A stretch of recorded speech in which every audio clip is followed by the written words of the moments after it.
आपने कश्मीरी पंडितों का जिक्र किया। 19 जनवरी 1990 की वो काली रात जिसको कोई नहीं भूल सकता। अभी आपके पॉडकास्ट से पहले हमारे साथ सुशील पंडित जी थे, जिनको आप जानते होंगे। वो उनका परिवार उस त्रासदी में झेला हुआ है, उस दर्द को। मैंने उनसे सवाल किया कि क्या बीजेपी ने अभी तक कश्मीरी पंडितों की वापसी कराई? उन्होंने कहा बिल्कुल नहीं। क्या उन्होंने कहा, एक शब्द बोला कि बीजेपी के लिए हम चुनाव में मुद्दा हैं वोट लेने के लिए, लेकिन हमारी वापसी, हम वहां पर वोट दे सकें, ये मुद्दा नहीं है। बीजेपी ने अब तक कितने लोगों की कश्मीरी पंडितों वापसी कराई है?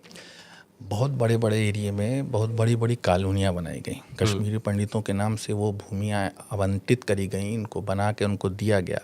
बाद में उन्हीं लोगों ने बेच दिया, वहाँ रहना उन्होंने स्वीकार नहीं किया और उन्होंने उन संपत्तियों को बेचा। ऐसी भी बहुत सारी जगह पर हुआ है।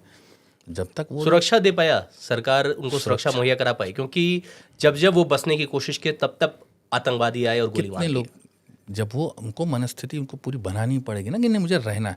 आप एक बात बताइए, जैसे बांग्लादेश की बात मैं अभी आपसे करता हूँ कि बांग्लादेश के अंदर जिस प्रकार से अभी जो वहाँ का सत्ता परिवर्तन हुआ और भीषण तरीके से मारकाट मचाई जाने लगी, वहाँ से बहुत सारे लोग अगल बगल के देश के रास्ते, हाँ, हिंदू समाज के लोग पलायन करने पर आए, लेकिन बहुत सारे हिंदू समाज के लोग तो रोड पे उतर आए।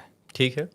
और ताल ठोक के कहा नहीं मेरा देश है, और लेके उसी देश का झंडा लेकर के डट के कहा कि भाई मेरा देश है ये, मैं अपने देश से क्यों जाऊँगा। तो इसी प्रकार से कश्मीरी पंडितों को भी डंके की चोट पे वहाँ के लिए मैदान पे आना चाहिए। चलिए ठीक है, हम कब तक भागेंगे, कहाँ तक भागेंगे? ठीक है, बांग्लादेश में सरकार उनके सपोर्ट में नहीं आई, वो खुद उन्होंने झंडा थाम लिया।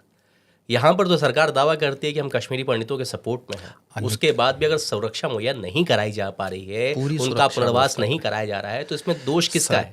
किसी का नहीं, पूरा सरकार पूरी तरीके से उनके साथ में है। आप जो भी लोग वहाँ पर जा रहे हैं, ऐसा नहीं है कि कोई अभी तक गया ही नहीं, बहुत सारे लोग गए हैं, बहुत सारे लोग रह रहे हैं। ये बात अलग है कि बहुत सारे ऐसे एरिए हैं जहाँ पर नहीं जा रहे हैं, वो खुद ही नहीं जा रहे हैं। पर फिर भी सरकार को इस विषय पर सोचना चाहिए, मेरा ये मानना कर रही है, लगातार कर रही है। लोग तैयार होने चाहिए। मैं तैयार हूँ जाने के लिए। नहीं, लोग तैयार हैं, सुरक्षा मुहैया कराइए तो चले जाएंगे। तो इस तरीके से बहुत सारे लोग हैं वहाँ पर जाने को तैयार है और लोग जा रहे हैं वहाँ पर। और सबसे बड़ी चीज़ ये है ना कि वहाँ के जो, जैसे बात मैंने पहले भी कही ना कि वहाँ के उन लोगों को ये सोचना चाहिए। बहुत सारे लोग हैं ना, जैसे वहाँ पर बट लिखते हैं, वो कौन थे? भट्ट पहले लिखते थे, फिर बट लिखने लग गए।